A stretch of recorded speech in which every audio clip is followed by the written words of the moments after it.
When I originally made a video about this game coming to Nintendo Switch, I really did not think a lot of people were going to watch that video, and it seemed like it gained some attention.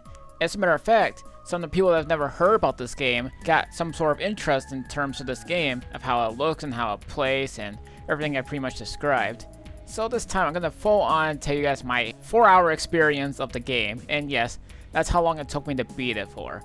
Now in the game's description it has been described as a prelude, or at least just some sort of like pilot episode, if you will. What you need to do in this game, in terms of the progression, you'll need to gain some experience, meaning you'll have to grab some cubes, do some tasks for people, like maybe destroying like garbage cans and whatever else you can do. And you can also find these hidden enemies that are pretty well hidden. If you find the eyeballs, then you'll be able to hit the enemy and you can find some sort of secret enemy. They'll give you some sort of experience. Now there's plenty of ways to fight your enemies. You can do it by punching them or by ramming them over.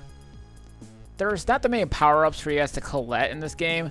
The only ones is that you get the ability to fall teleport, which if you fall high enough, you'll be able to teleport yourself to a recent checkpoint, but it costs you somewhat damage, so it's technically trying to save your life if you think about it. You also have the power to, well, you have to get this at some point in the game.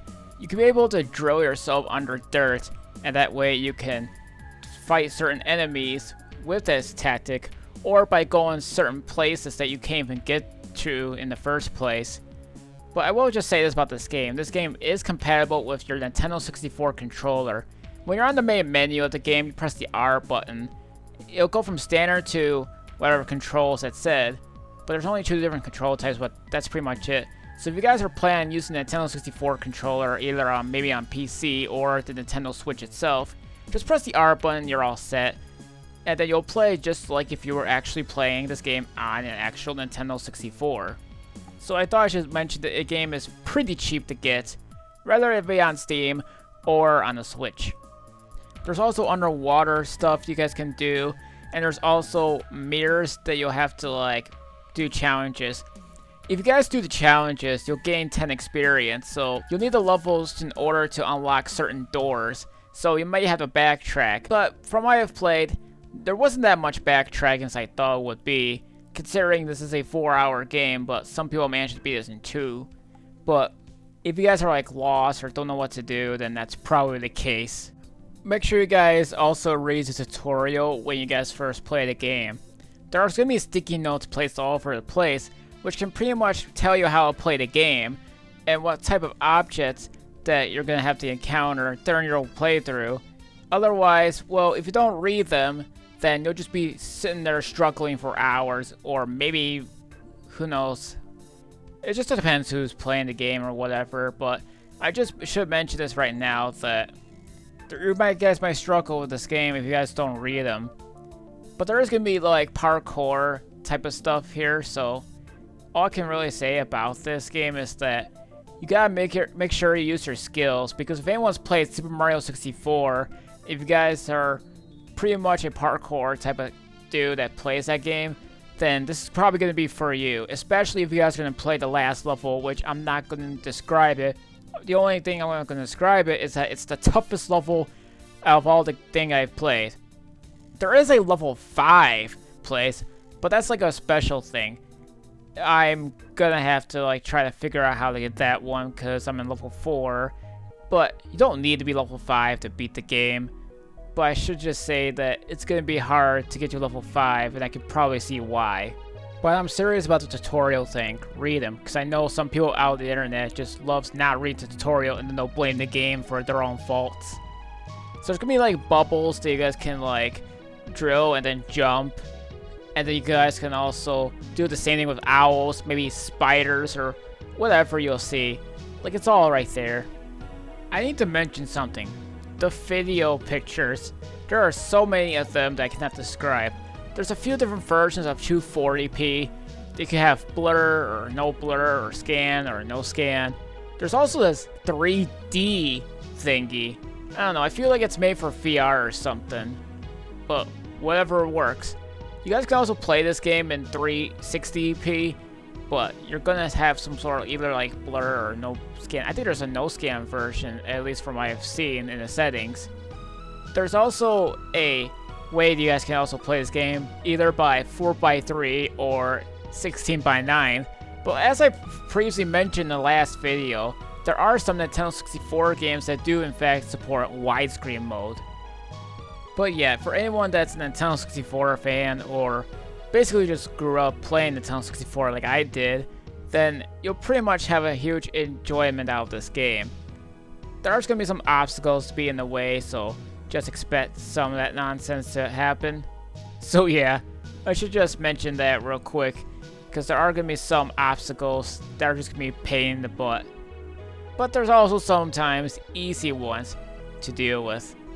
I think once you get to the second level, that's when things will take a turn for itself. As this is where some newer stuff's been added in there, like swimming enemies, which you can actually drill while swimming, but it doesn't seem like it'll hurt any enemy that I've pretty much encountered, so be cautious of what you're doing. But any sort of gadget you'll see, like a chicken bomb or something else, that could pretty much be useful in order for you to have open obstacles like cages or boxes. So keep an eye out for them, but don't be long because they will explode. But yeah, you're gonna have some sort of kick into this game once you guys get playing into this game. There's actually two different camera pictures you guys can do. Like you do the zoom in and zoom out, kind of like how you did with Super Mario 64. So that's basically about it for the camera stuff. But the camera system does pretty much play like a Nintendo 64 game, where when the last level, I had issues with the camera, and that was beginning to become a real problem for me. So it made platforming, or at least just parkouring, a lot trickier than it seems. But don't worry, like I just mentioned before earlier in this video, there are going to be some checkpoints in the game. They're just little portal things where the person will zap you and be like, hey, there's your checkpoint, but you can talk to the person in case you guys get lost, and you can see like what happens there. She'll give you like hints here and then, but don't worry, everything is there for you guys. You can talk to some NPCs, they'll probably tell you what kind of quest they want, and then you can probably give them what they want at the end.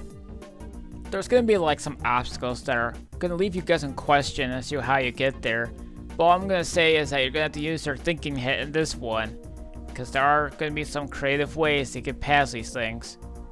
In case you guys don't like keep dying over and over or losing your health, if you drill yourself to the vending machine, they'll give you some sort of soda for you guys to drink, or maybe some sort of juice.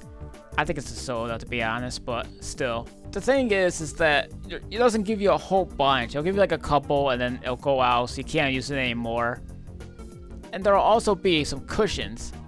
With the cushions, if you fall off a high place, or if you guys just want to get down faster, you just jump on the cushion, it'll prevent you from fall damage. So keep an eye out for those. Leaves also should be able to help you guys too. So if anyone just wants to play a Nintendo 64 like game, well, this is for you. The only thing I'm gonna say is that I hope at some point, maybe one day, there may be an official Nintendo 64 port. Maybe. I'm not saying for sure, but it looks just like a 64 game, which, if they had some sort of way to port this game to 64, then this is probably going to be a must-buy for anyone that's a 64 owner. So let me know if you guys have played this game on Steam first, before you got yourself a try playing on Nintendo Switch for the first time.